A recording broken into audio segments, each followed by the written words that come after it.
trajectories to go and grab something. Right. And that doesn't sit like in the LLM. The LLM has no idea what that looks like. There's no robot data in there. We basically we use open source models today. But with our own models internally and own data collection we do internally on robot, and we basically build basically the foundation models Yourself. Huh. And we've been doing that almost exclusive, basically ourselves for a year.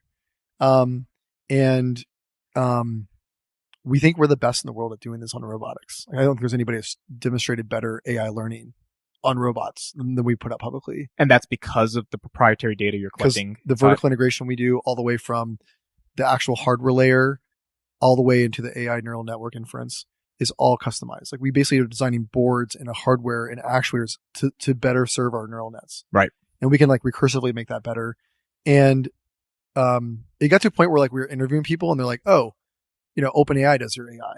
And we're like, oh no, we actually do it all internally. And it's actually become really damaging the last year where we're like, no, we do it ourselves. You should join our team. The team is completely, the team is nuts. Everybody's at the best in breed of what they do here on in basic learning and robots.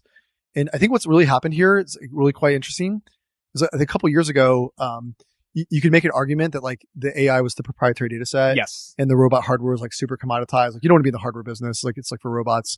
And that's basically completely flip flopped. Yeah. You basically need the robot hardware to do in-domain robot training sets. You basically need to be able to grab data from the robot to do training. There is no good hardware on the market. You can't go out and buy a humanoid and that's a good quality, get good hardware and to train neural nets.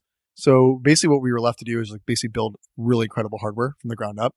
We're now, we just got through our third generation rev at this, and we've gotten I would say pretty good at it. And what we're doing on top of that is building the best neural nets, basically building best hardware for the best neural nets in the world, and going back and trying to make that better every single cycle.